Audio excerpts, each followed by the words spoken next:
Am I right or wrong? All right, here goes the story. The story started in 1959. Young Gregory Jr. was a songwriter working at the Ford Motor Company. He got tired of that, but what he saw in the Ford Motor Company is how they would start with a little piece of material, and at the end of the material, a car came out. So he said, wow, I can do that with talent. People, I can bring them in one door, bring them out another door, shining like new money. So, that was all the dream. Before all that came about, he wrote songs for Jackie Wilson. He wrote Reap Petite, High and High, To Be Loved. Jackie Wilson was riding high. So the royalty checks came in. Barry said, I ain't gonna never have to work a day in my life again. And he had a young Smokey standing right next to him. There's Smokey again. Yeah, we're gonna mention him a few times. So get ready. Anyway, they opened the check up. They looked, and it was for $3.08. Wow. He said, Smokey said, surely we can do better than this. So they went to Barry Gordy's family, who had money, and they owned a bunch of businesses in and around Detroit.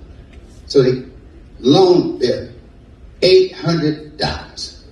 And they put a down payment on this building right here. You can't put $800 on no building today. But this $800, and his father took this, converted this into the studio. This was a garage. Barry and his family lived here. Children lived there. And he took young Smokey and this stuff, and they came up with a song called Shop Around. Shop Around was the first $1.7 million for Motown Records. After that, he brought in 4 other girls from another part of Michigan. And they came out with their first #1 hit, and it was called Mr. Postman. It was called The Marvelettes. Then right after that, Harvey Fuqua came from Chicago. He was with Harvey and the Moonglows, but he had a young lion with him. They could sing, young handsome. And everybody at Motown, all the women loved him, including Barry Gordy's sister. His first hit was called Stubborn Kind of Fella, and his name was Marvin Gaye. That's right. He went on to marry Barry's sister, too, to ensure that he had a career. Smart man.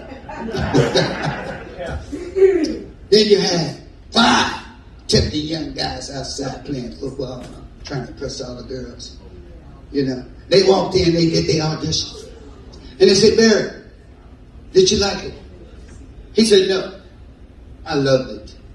They said, but you got to change your name. So they went outside, they came back in. He said, what's your name? They said, we named The Temptations. World's famous Temptations. And the Four Tops also was a group in and around town. And they had been around before everybody, even before Motown. 10 years before, they was with Sarah Vaughan and learning their craft. By the time they got to Motown, they came right on the box, Sugar 500 Bunch, Reach Out, Bernadette, #1 hits. But they had 3 girls around there would clap their hands, stomp their feet for anybody. Please, man, give us a chance, please. Please, we just want to be stars, please. We don't want to do nothing with this. So he said, get out, So somebody came up with a song for him one day. They was on tour. They was on the bottom of the pole. He came out. He said, sing this song. Baby, baby, baby, don't leave me. Come on now. Ooh, please don't leave me. All right, we in a group now. But anyway, you get the picture. That was their first #1 hit, and they were called the Supremes. That first of 10 straight #1 hits. They went to the top. Then you had Martha Reeves and the Vandellas, who had Dancing in the Street, which is a Motown. That's a dancing anthem, And you had other Julia Walker and All Stars, people like that. But then you had one gentleman come in the door, kick the door, and boom! I got 5 sons, and we from Gary, Indiana, and we sang. Barry looked at him and said, go get them. Go get them. They came in. Ow.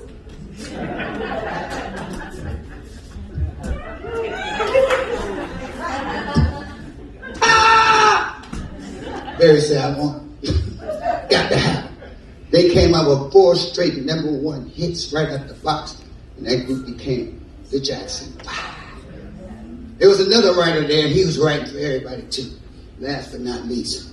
And, you know, they didn't think much of him. He was dodging the army. The army was looking for him. Everybody was looking for him.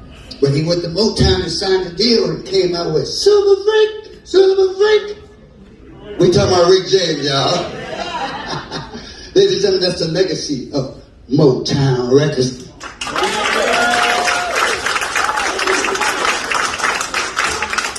Oh, and one last person, the greatest of all. He was sitting in the grass, playing with everything. He could play all the instruments, and he couldn't see. He played it all, and then Barry looked at him and said, "That kid is a wonder." Oh, Stevie Wonder. So we can't forget Stevie. You know, come on. All right, turn the lights up. We got